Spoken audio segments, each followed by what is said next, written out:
In this video, I'm going to go ahead and share a strategy that you could go ahead and deploy to modify your approach for how you participate in the market, which could potentially lead to better results. Now, at the time of the recording for this video, it's February 13th, and my portfolio year to date is up a little over 31%, while the overall S&P 500 is only up 4.29% year to date. So I want to go ahead and share a strategy that I use to go ahead and outperform the market, which I'm doing year to date, and what I've done multiple years in the past where I've outperformed the market. For example, last year I did a little over 40%, while the S&P 500 did somewhere around 20 something percent. You could check it out.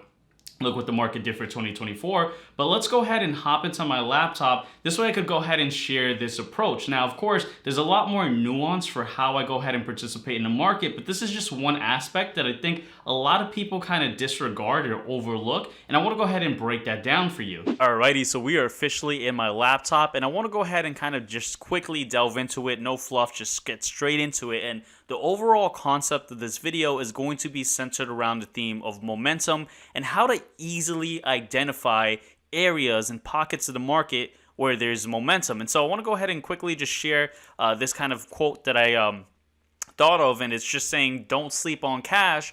Smart money is constantly rotating and making their money work for them. And so what do I initially mean by this? Well, there's times where the market may be choppy. For example, we see here the S&P 500, we have, a new high, then we've kind of fall down. It's kind of consolidating, right? That's kind of the idea of choppiness. And so when the overall market is choppy, a lot of times many market participants will say, okay, well, I'll just sit on cash, or I won't participate in the market. Or if the market's falling down, many market participants will say, okay, look, I'm going to set this one out. However, the idea that I want to kind of share is that there's always another opportunity in the market, and it's oftentimes in different sectors. And I want to show you guys a quick, easy way to find out what's working in different sectors. And so I want to go ahead and kind of pan over to this right over here, which is just a screenshot of a watch list that you can create, right? And so this is a watch list of the Global Industry Classification Standard. It's a bunch of ETFs that start off with XL. So you have XLC, Communication Services, XLY, Discretionaries,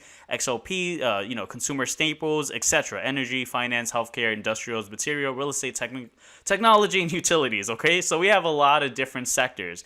And so, of course, I remember these by heart, but you could just quickly make a watch list and understand that these are sectors where you have different companies that are in these sectors. And the good thing about the XL ETFs, right, the Global Industry Classification Standard ETFs series, is that it oftentimes has, or not oftentimes, it pretty much only has one stock that's assigned to only one sector, right? So oftentimes you'll see a company, like for example, we'll quickly look at Tesla, right? We know Tesla is in the S&P 500, has a huge weighting in the S&P 500, and it has a huge weighting in the NASDAQ. So, when you look at the QQQ, Tesla is both present in both the QQQ and the S&P 500. But when we're looking at just the XL ETFs, which are the Global Industry Classification Standard ETFs, I'll just call it the XL ETFs because it makes it a lot more quicker.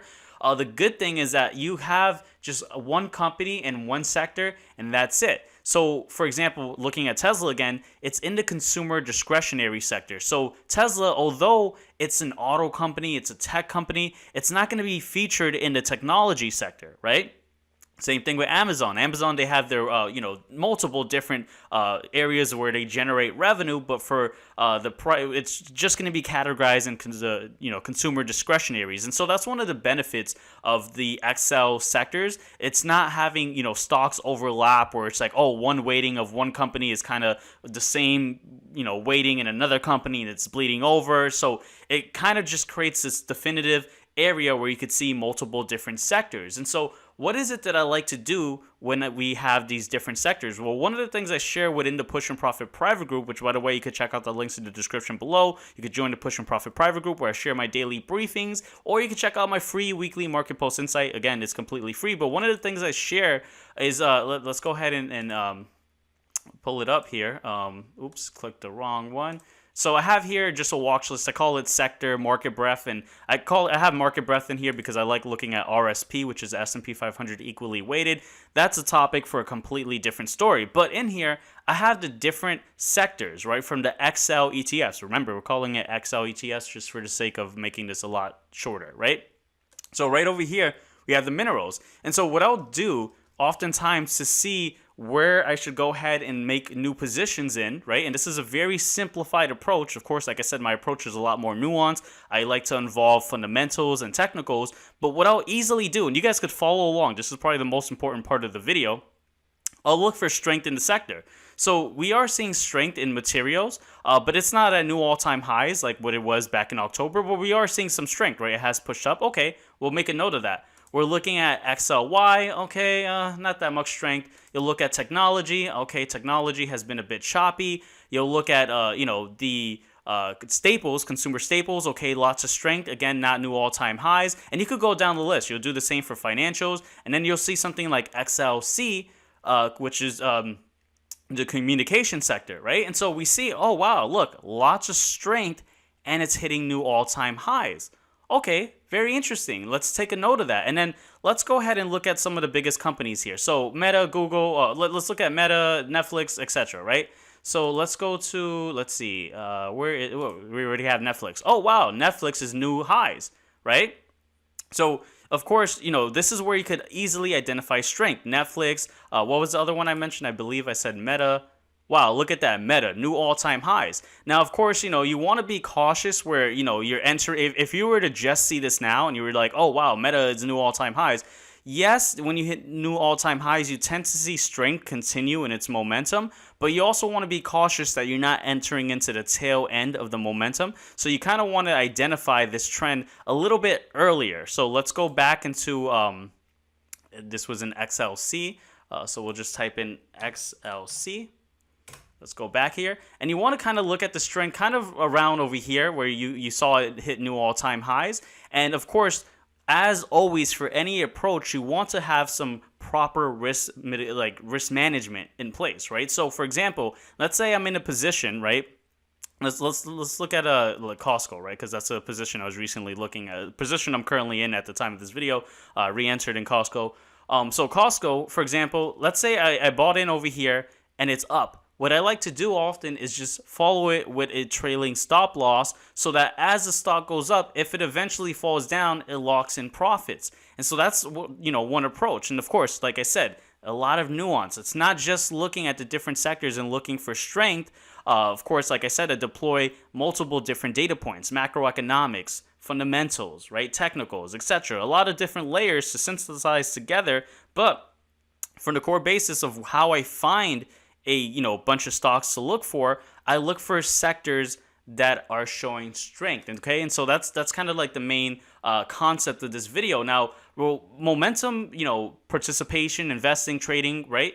It has often outperformed value investing multiple times for many years, for many decades as well. Now, there's a kind of bad taste with momentum investing because a lot of people kind of put it together with sector rotation strategies where people try to time the market based on business cycles, and then they enter, which could sometimes generate excess returns, but then you also run into the problems of, trading costs, right? And also mistakes of timing the market versus instead of just looking at sector rotation based on the business cycle, we look at momentum, and I hope I'm not losing anyone. We're looking at momentum participation, which is different because on this hand, it doesn't rely on predicting business cycles. Instead, it focuses on what's already working. Again, let's go to XLC.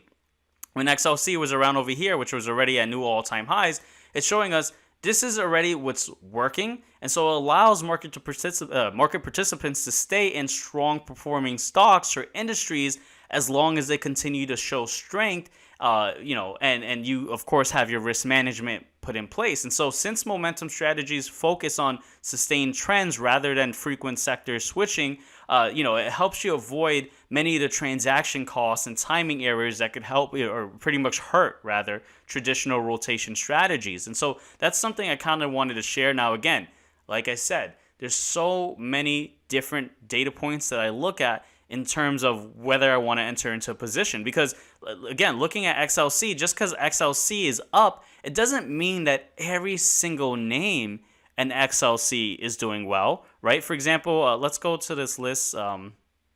Let's see, where did I have it here? Right here. Let's go to this list. let's see if Disney's doing well, right? Because again, it's not going to be every single company. Let's just select Disney. There we go. Perfect example. Disney is not hitting new all-time highs. So just remember, just because a stock is in a sector that's performing well, it doesn't mean that every single stock in that sector is hitting new all-time highs. Otherwise, the sector would just be going to the moon. Of course, it has a weighting, right? And so you have to also kind of kind of just parse through the different companies within that sector and identify areas of opportunity. For example, I don't like Disney here, right, from a technical perspective, because what we see here from Disney is that we don't have that same strength like we saw with Meta or Netflix. We also see it's below this volume shelf where when we enter around here, we're likely to see an area of resistance simply because we see that there's a lot of volume relative to price around over here. So what does that mean? That the buyers and the sellers are participating heavily around over here, and so that causes price to consolidate. And so I don't want to, enter into a position here. I would like to enter into a position where, for example, down here, where we see this pocket of volume and we see buying momentum, we see it also confirmed with, volume increasing, volume relative to price, which is one of the tenets of the Dow theory. When we see price increasing, volume relative to time increasing, and we're in a pocket of volume relative to price, well, that could easily push up the order books. And so that's what I would look at. But we're seeing Disney, based on a technical perspective right now, I'm not a big fan of that. And so hopefully, I kind of shared something that is of some, utility for someone who's participating in the market. And of course, at the end of the day, you should only buy or sell, trade, or invest in whatever you see value in. Maybe you're watching this video and you're like, Justin, this is way too much. I don't want to do that. I just want to buy and hold the S&P 500. That's okay, right? Or maybe you're saying, Justin, I don't want to do that. I just want to buy companies I like and average into them. And that's okay too. But of course, I'm just sharing one of the, approaches that I take to go ahead and help me have outperformance in relative to the, the benchmark, like the S&P 500. Again, I break down several different topics like this within the Push and Profit private group on a daily basis. Every day the markets are open. Again, check out the links in the description below. And I have a free weekly market post insight. It's free.